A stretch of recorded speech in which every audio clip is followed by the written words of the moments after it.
I must say I found writing this book and researching it and thinking about it an extraordinary adventure, exploration of eons of time, tens of thousands of years, and the extraordinary diversity of historical periods and styles and cultures. Virtually every different culture in the world, I think we must have an item from. Materials. And materials and ways of making sculpture. Why do you think that the impulse to shape materials into some sort of meaningful form, why do you think that's so universal in human beings? I think touch is the most basic human kind of communicative tool to each other, which is why in the time that we're in now, we're feeling so deprived and strange because we're so disconnected. And I think that thing about connection, our connection to the world is through, I think, primarily through touch. We become very visual. We become obsessed with distance as a condition of understanding.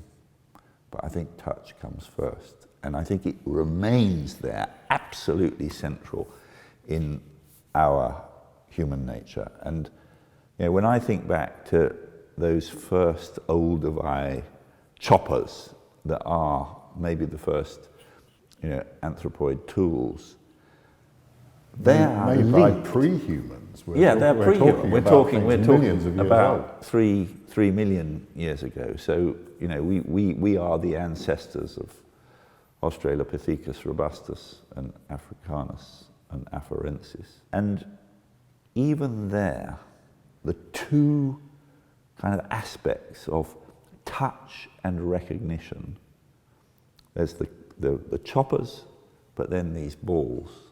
And we have a ball, don't we? And very early in the book, there's just this unbelievably beautiful sphere made out of very, very hard adamantine rock that has been formed.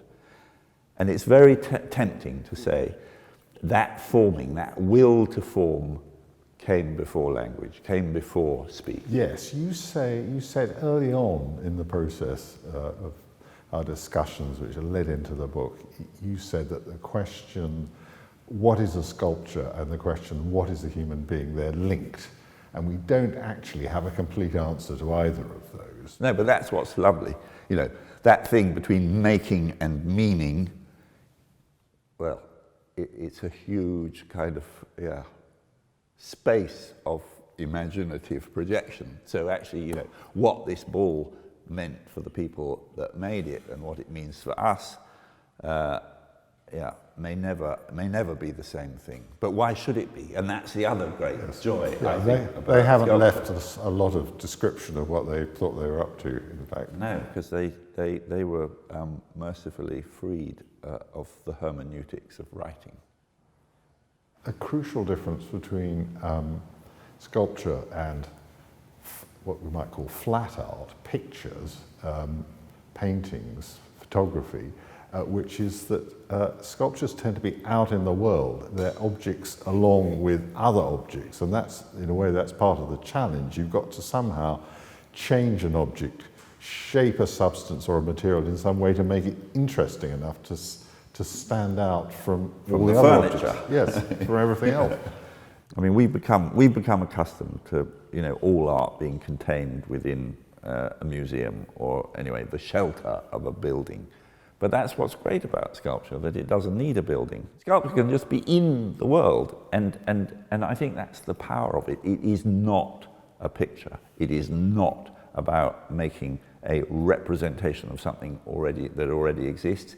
It is reality, and that, for me, remains the most exciting thing about sculpture. So maybe standing on a beach like your Iron Men at Crosby on Merseyside. And so you change. It's not about making a picture of the world. You change the world. You're adding something that wasn't there before that hopefully works with whatever is there already. In the case of Another Place, we've got this massive great beach, which is kind of industrial. We've got two huge sewage pipes going out, and you've got a sort of array of wind farm turbines going, just off the coast of Wales.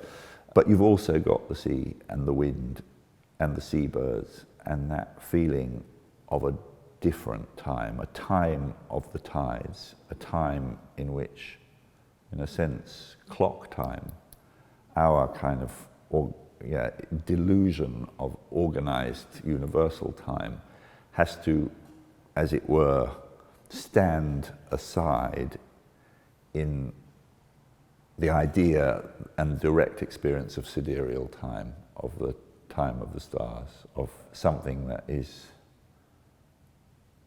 connecting us to a time before humankind walked this planet. And I guess that is the other extraordinary thing about sculpture generally for me, is that it is made with the idea that it will become part of a communication with lives that have not been born yet, with maybe life forms that we can't even imagine. And maybe that's romantic. Maybe, we are in the time of the sixth great extinction.